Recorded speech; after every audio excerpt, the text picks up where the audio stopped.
बोली श्री सीताराम भगवान की जय हो।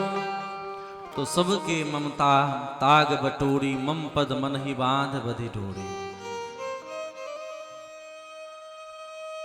9 महीने मां के उदर में रहने के कारण यह जीव उल्टा टंगा हुआ। किसी व्यक्ति को बाथरूम में बंद कर दिया जाए तो क्या हाल होगा।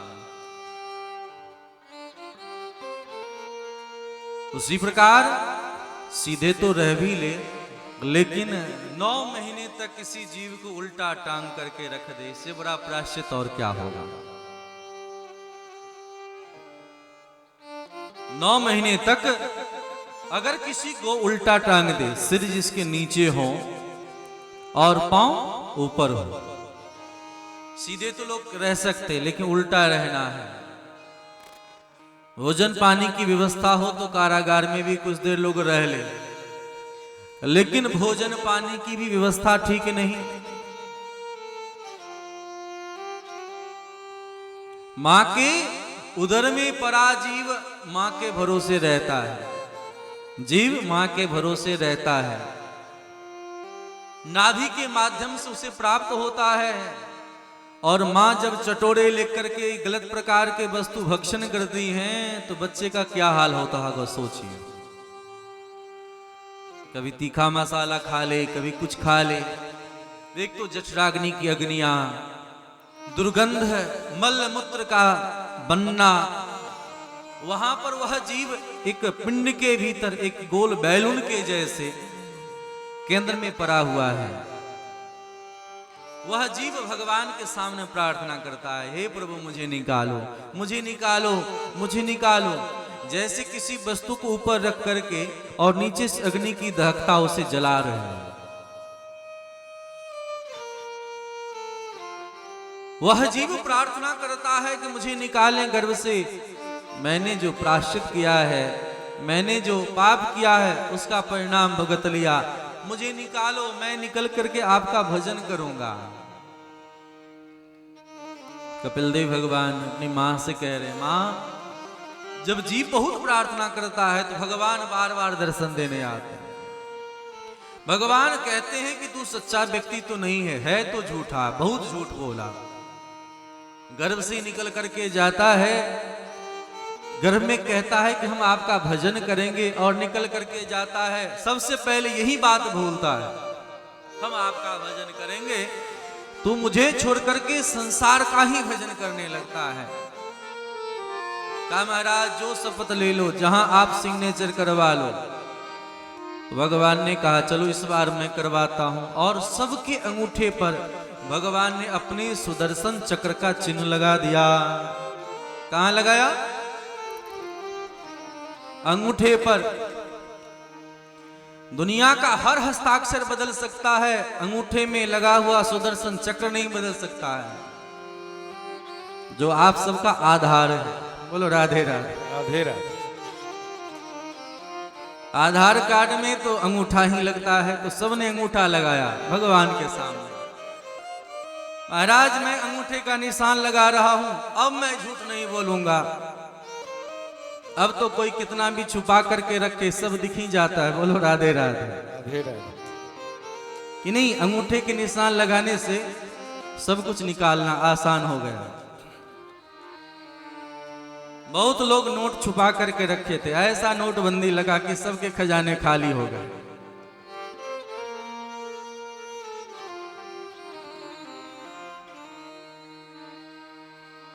भगवान के वचनों को न मानने के कारण जीव की यह स्थिति है। भगवान कहते हैं कि चलो ठीक है, मैंने कहा अपनी आसक्ति को ही मुझसे जोड़ लो, मुझे ही अपना भाई बहन बेटा बेटी नौकर चाकर जो मानना है। देखिए दुनिया में कोई नौकर बनना चाहेगा? कोई व्यक्ति नौकर नहीं बनना चाहता, लेकिन भगवान नौकर बनने के लिए तैयार है। भगवान शिव विद्यापति के नौकर बन गए कि नहीं बने? अंतर्यामी बनकर के भगवान सेवा करते हैं। भगवान ही ऐसे हैं कि हर प्रकार के रिश्ते को निभा सकते हैं। दुनिया वाला तो अपने स्वार्थ के वशीभूत होकर जब तक उसका काम हो तब तक आपका आदर करेगा, जब खत्म हो जाएगा छोड़ देगा। यहाँ कपिल देव भगवान ने यही बात सिखाया है कि हर प्रकार से मन को भगवान में लगाओ, भगवान के जैसा ही तैसी कोई नहीं। और भगवान के प्रियजन है वही भगवान संत के रूप में ही तो अवतार लेते हैं। शताम प्रसंगान मम वीर्य संविदो भवंत हृत कर्ण सायना कथा तज्जोषनादास पवर्ग वर्तमनी श्रद्धारति भक्ति अनुक्रमिष्यति। श्रद्धा भक्ति प्रेम और अनुराग से जो व्यक्ति युक्त हो उनका ही आश्रय लेना चाहिए। ये संत मुनि महात्मा संसार में नहीं फंसाते। दुनिया में किसी का संग हो तो ये लोग संसार में फंसाएंगे। प्रसंगमजनम पासम आत्मानम कवियो विदुः स एव साधुषु कृतो मोक्ष द्वारमपावृतम। दुनिया में संग आसक्ति कराएगा।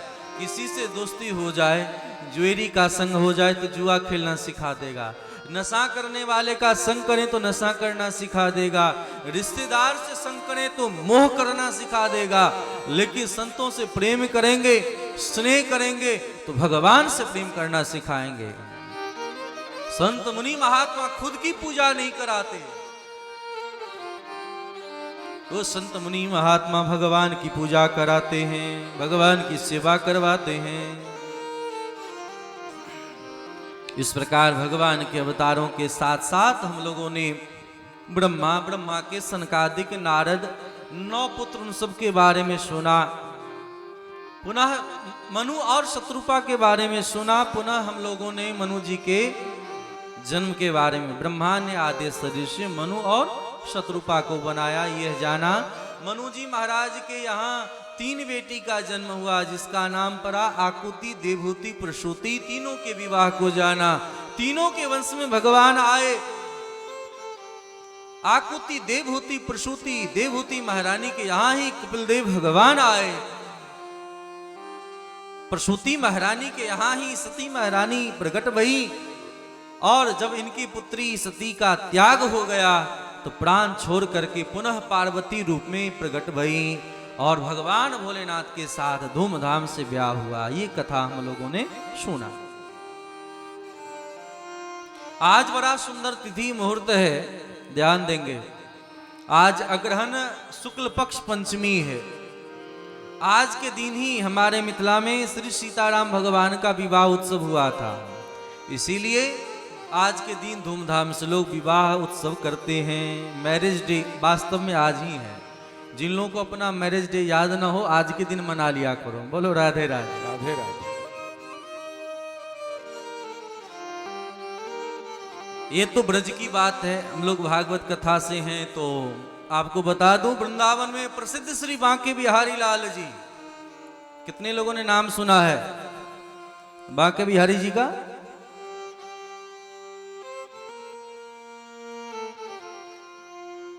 जो नहीं सुना है हाथ नीचे रखेंगे, जो सुनने हैं हाथ ऊपर करें। बोलिए श्री बांके बिहारी लाल की जय हो। तो आज ही श्री बांके बिहारी लाल जी प्रकट हुए निधिवन में, ध्यान देंगे। इसीलिए आज के दिन को बिहार पंचमी कहते हैं। वृंदावन में आज अद्भुत छटा होगी। बांके बिहारी जी निधिवन में जहाँ पर रास लीला होती है, जहाँ स्वामी श्री हरिदास जी ने प्रकट किया, तो आज के दिन ही बांके बिहारी जी प्रकट हुए। इसलिए खूब धूमधाम से उत्सव वहां हो रहे हैं। तो बांके बिहारी जी की जन्मोत्सव की भी बहुत बहुत बधाई आप सबों को। और भगवान श्री सीताराम जी का विवाह है, इसलिए दोनों की हार्दिक बधाई, शुभकामना। जय सिया राम। बधाई हो, बधाई हो, बधाई हो। तो बधाई आज तो अद्भुत है। एक तरफ ज्ञान विराग नयन उड़गारी, एक तरफ सीताराम जी, एक तरफ श्री बांके बिहारी जी, दोनों मिलित ठाकुर विराजमान हैं। वृंदावन के जितने भी ठाकुर हैं अलवेले हैं। एक शालिग्राम से प्रकट हो गए। गोपाल भट्ट गोस्वामी जी ने कहा महाराज शालिग्राम जी का श्रृंगार हम कितना करें, आभूषण कहाँ पहना है, आप स्वरूप बन जाते तो बड़ा आनंद आता। भगवान राधा रमन बन गए। और दो सरकार थे बांके बिहारी जी, दो ठाकुर थे राधा और श्याम। श्री स्वामी हरिदास जी ने कहा हम लोग तो बाबा जी ठहरे और बाबा जी महिलाओं को कैसा वस्त्र पहनाना चाहिए पता नहीं, श्रृंगार कैसे करेंगे। अगर आप दो एक हो जाएं तो श्रृंगार करने में आनंद आएगा। और देखते देखते राधा कृष्ण दोनों मिलित एक हो गए और एक का नाम ही है बांके। टेढ़े ठाकुर अनेक प्रकार से टेढ़े हैं, इसीलिए टेढ़े ठाकुर बांके बिहारी प्रकट हो गए। बोलिए श्री बांके बिहारी लाल की जय हो। तो भगवान का अवतार इसी ढंग से हो रहा है, होगा। मनु जी महाराज की तीन बेटियां, ध्यान देंगे, और दो बेटे का जन्म हुआ है। तीन बेटियां जिनका हम लोगों ने श्रवण किया और दो बेटे का जन्म हुआ है, जिसका नाम है उत्तानपाद और दूसरे बेटे का नाम है प्रियव्रत। उत्तानपाद महाराज मनु के पुत्र हैं। मन में विचार करने लगे इन्हें राजगद्दी दें, इससे पूर्व संसार का विस्तार कैसे हो। जो अतिथि आते हैं उन्हें पीछे से लाया करें, सामने से ना लाएं। दो चार कार्यकर्ता आज खड़े हो जाएं यजमान परिवार से, लोगों का आना जाना बीच में रहेगा तो डिस्टर्ब होगा। स्वागत करने के लिए गेट पर चले जाएं, माला चंदन सब लेकर।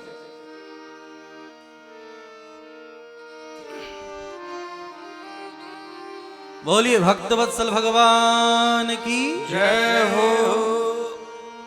तो मनु जी महाराज ने सोचा कि संसार में सृष्टि का विस्तार कैसे होगा, इसीलिए क्योंकि पृथ्वी का हरण हो चुका है, ब्रह्मा जी के पास गए। ब्रह्मा जी ने कहा मैं उपाय करता हूं। ब्रह्मा जी को छींके हुई और नाक से 12 भगवान प्रकट हो गए, हिरण्यकश्यप और हिरण्याक्ष। दोनों, हिरण्याक्ष ने पृथ्वी का हरण कर लिया। ब्रह्मा जी के नासिका से सुअर के रूप में एक जीव प्रकट हुआ, जिसे कहते हैं 12। वह देखते देखते विराट रूप धारण किया, प्रलय कालीन जल के भीतर समावेश किया और हिरण्याक्ष को मार करके बाहर निकल आए। पृथ्वी को अपने नासिका के ऊपर ला करके जल के ऊपर स्थापित कर दिया। बोलिए श्री 12 भगवान की जय हो। 12 भगवान प्रकट हुए, अपने रोमकूप को झाड़ा है। रोमकूप झरने से ही कूस बना है, जो इतना पवित्र माना जाता है। तो भगवान का जीव जगत के कल्याण के लिए सुअर का अवतार हुआ है। जिस सुअर से लोग कहते हैं ना भगवान अनेक रूप में अवतार लेते हैं, किससे घृणा करे। भगवान का अवतार इस प्रकार हुआ। पुनः मनु जी महाराज ने विस्तार किया। एक बेटा उनका है जिनका नाम है प्रियव्रत, 3 बेटी और 2 बेटा। तो एक बेटा भगवान की भजन करने के लिए, तपस्या करने के लिए जंगल में चला गया, जिनका व्रत ही प्रिय है। और दूसरा बेटा है उत्तानपाद। उत्तानपाद को गद्दी पर बिठाया। उत्तानपाद जी गद्दी पर विराजमान होकर के आराम से साधन कर रहे हैं। इनकी 2 पत्नियां हैं, कथा सब जानते हैं। 2 पत्नियां हैं, एक का नाम है सुरुचि और दूसरे का नाम है सुनीति। सुरुचि और सुनीति 2 पत्नियां हैं और 2 पत्नियों से प्रेम करते हैं। एक के गर्भ से ध्रुव जन्म लेता है और एक के गर्भ से उत्तम जन्म लेता है। कथा सब जानते हैं। एक दिन ध्रुव जी महाराज अपने पिता के गोद में बैठना चाहते हैं कि सुरुचि मां गोद से उतार देती हैं। गोद से उतार करके कहती है, ए बेटा ध्रुव, इस गोद में बैठ रहे हो, इस गोद में बैठने के अधिकारी हो। इस गोद में बैठने के अधिकारी नहीं हो। जाओ भगवान की तपस्या करो और तपस्या करके भगवान खुश हो जाएं। गंभीरता से सुनिए, भगवान जब प्रसन्न हो जाए तो भगवान से कहना कि मैं सुरुचि मां के गर्भ से जन्म लेना चाहता हूं, और जब मेरे गर्भ से जन्म लोगे तो इस गोद में बैठ सकते हो। कितनी बड़ी बात है। हम लोग कभी कभी व्यक्ति के असम्मान के साथ साथ भगवान का भी अपमान कर देते हैं। व्यक्ति का अपमान हो तो चलेगा, लेकिन व्यक्ति के अपमान के साथ साथ भगवान का अपमान बर्दाश्त नहीं होना चाहिए। विचार करें, कोई व्यक्ति भगवान की तपस्या करे तो भगवान उसे संसार में आने देंगे? कभी नहीं आएगा। लेकिन कह रही हैं जाओ भगवान की तपस्या करो, भगवान खुश हो जाए तो मेरे गर्भ से जन्म लेना। श्री सुखदेव जी महाराज मानो कह रहे हैं कितना बड़ा गलती है। बालक ध्रुव रोता हुआ अपनी मां सुरुचि के पास, सुनीति के पास पहुंचा। सुरुचि के पास से चलकर खूब रोया है। रोते रोते कटु वचन कहने लगा कि ये कोई मां है, पिता के गोद में नहीं बैठने दिया। लेकिन सुनीति मां धन्य है। कोई किसी को गाली देता है तो प्रतिकार गाली नहीं है, बर्दाश्त कर लो, इससे बड़ा और कुछ प्रतिकार नहीं हो सकता है। सुनीति महारानी ने कहा बेटा क्रोध न करो। अरे माँ ने तो ठीक ही कहा, माँ ने कहा तो ठीक ही कहा, तपस्या करो, भगवान प्रसन्न हो जाए तो इस संसार के गद्दी को कौन कहता है, परम गद्दी प्राप्त हो जाएगा। 5 साल के बालक ध्रुव घर छोड़ करके रात्रि में जंगल में निकल गए भगवान का भजन करने के लिए। जब जंगल में गए, न मंत्र पता है, न साधन पता है, न विधियां पता है, क्या करें। देखो जब जो किसी का नहीं होता उनके भगवान होते, बशर्ते निश्चल मति हो। श्री ध्रुव जी महाराज जब जंगल में गए, पीछे नारद जी को भगवान ने भेजा, जाओ जाओ मेरा भक्त गया है समझाओ। और ध्रुव जी महाराज को समझाने नारद जी गए। नारद जी ने कहा गद्दी चाहिए, खाना चाहिए, पीना चाहिए, क्या चाहिए, मैं हर प्रकार का वस्तु उपलब्ध करा देता हूं। अरे तुम्हारा पिता मेरा भतीजा ही तो है, मनु जी के भाई नारद, मैं जो कहूंगा बात मान लेगा। जाओ बच्चे हो, तुमसे क्या तपस्या होगा। लेकिन छोटे बालक ने कहा महाराज आप नारद हो, आप गुरु हो कि मुझे बहका रहे हो। देखो नारद जी जहां कहीं कुछ कहते दिखाई पड़ते हैं वहां लोगों की मर्यादा। जब हम 2 रुपए की मटका लेते हैं, मिट्टी का बर्तन, तो भी ठोक करके लेते हैं कि नहीं लेते। अब कोई बहुमूल्य बेशकीमती वस्तु आपको दे रहा है तो वैसे कैसे दे देगा। दिव्याति दिव्य मंत्र जब कोई देता है तो ऐसे तो नहीं दे सकता। नारद जी ने कहा कि गद्दी चाहिए, लोभ से आए हो तो लो मैं दिला देता हूं। ध्रुव जी ने कहा देखो अभी भजन करने के लिए निकले तो ये मिल गया, गद्दी मिल रहा है, अगर भजन कर लें तो क्या मिलेगा, यही बात है। ध्रुव जी महाराज ने कहा दे ही सकते हैं तो मुझे मंत्र दीजिए, मुझे साधन बताइए, भगवान कैसे मिलेंगे, कौन सा तप करें।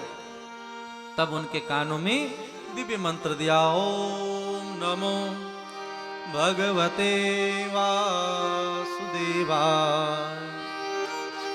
ओम नमो भगवते वासुदेवाय, ओम नमो भगवते वासुदेवाय, ओम नमो भगवते वासुदेवाय, ओम नमो भगवते वासुदेवाय, ओम नमो भगवते वासुदेवाय, ओम नमो भगवते वासुदेवाय, ओम नमो भगवते वासुदेवाय, ओम नमो भगवते वासुदेवाय, ओम नमो भगवते